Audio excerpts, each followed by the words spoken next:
அனைவருக்கும் வணக்கம். விஜயா பக்கிரி. ஒரு மாடு சோமலாமல் மாட்டை மேய்ச்சல் முறையில் நாங்கள் மேய்ச்சிக்கிருந்தோம். அப்போ மாடு இந்த மாதிரி சோமலாமல் குழிக்குள்ளே விழுந்து போச்சு. சமீபத்தில் மாடை நாங்கள் தூக்கி பார்த்தோம், தூக்க முடியல. அப்போதைக்கு எங்கள் அப்பாவை கூப்பிட்டேன். இவர் தான் எங்கள் அப்பா. அவர் ஒரு ஐடியா கூப்பிட்டாரு. தம்பி ஜேசிபியை கூப்பிட்றாண்டாரு. ஜேசிபியை கூப்பிட்டுக்கு வந்தோம். ஜேசிபியில் இந்த பக்கம் சுருக்கு கயிறை போட்டு மாடை பையாப்பில் நடக்க விட்டு பார்த்தோம். மாடு நடக்க மாட்டேன்ருச்சு. பையாப்பில் தூக்கி மாடு நல்லா இருக்குது. ஆனால் தூக்கி பையாப்பில் கொண்டு போனோம். ஜேசிபியில் கொண்டு போய் நகட்டி மாடு ஆட ஆரம்பிச்சிருச்சு. ஹைட்டு ஓவராக ஜேசிபி தூக்கிட்டார், ஆட ஆரம்பிச்சிட்டாரு. நான் சொன்னேன், அந்த வேலி பக்கத்தில் மாட்டை நிப்பாட்டுங்கன்னு சொன்னேன். சரி, அந்த வேலி பக்கத்தில் மாட்டை நிப்பாட்டுங்க. அந்த ஓரக்காலில் போய் நிப்பாட்டினோம். பையாப்பில் மாட்டுக்கிட்ட போய் கேட்டு பக்கத்தில் போய் அந்த மாட்டை நிப்பாட்டினோம். ஒன்றும் பிரச்சனை இல்லைப்பா. எங்கள் அப்பா சொன்னார், ஒன்றும் பிரச்சனை இல்லைப்பா. திடீர்னு பார்த்தோன்னே ஜேசிபி சடனாக நிப்பாட்டுன்னு சொல்லி மாடு ஆட ஆரம்பிச்சிருச்சு. அப்படியே பையாப்பில் சுலபமாக மாட்டை இறக்கணும். மாட்டை இறக்கி மாட்டை படுக்க வச்சு பார்த்தோம். மாடு நல்லாத்தையும் படுத்துச்சு.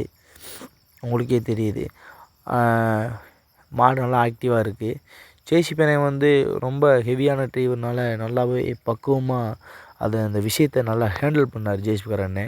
எங்கள் அப்பாவும் அதேமாதிரி கரெக்டான முறையில் கயிறை கட்டினார். பக்கத்தில் ஒரு பையன் இருக்கானா, அந்த பையன் ஹிந்திக்கார பையன். மாடு பார்க்குறதுல அப்படி ஒரு பையனை நம்ம பார்த்துருக்க முடியாது. இந்த வேட்டி கட்டின பையன்தான். இவன் பேர் பஞ்சான்னு சொல்லுவாங்க.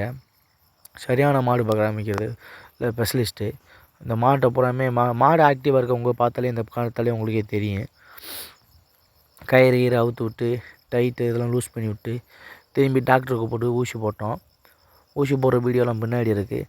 ஃபஸ்ட்டு மாட்டை நாங்கள் காப்பாற்றினோம். அதே எங்களால் முடிஞ்சது சக்ஸஸ்ஃபுல்லாக நாங்கள் கொண்டு வந்தோம். இந்த மாதிரி முறையில் நீங்களும் கையாளலாம். அவசரத்தில் இந்த மாதிரி முறையை நீங்கள் கையாளுங்க. கயிறை 3 4 போட்டு வகுத்துக்கு நடுவில் குறுக்க அந்த பக்கம் இந்த பக்கம் போட்டு ஜேசிபி இருந்துச்சுன்னா பக்கத்தில் ஜேசிபி மூலிமா கொண்டு போகிறது பெட்ரு.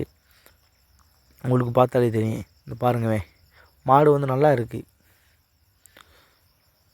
கயிற்றை அப்புறம் உருவியாச்சு.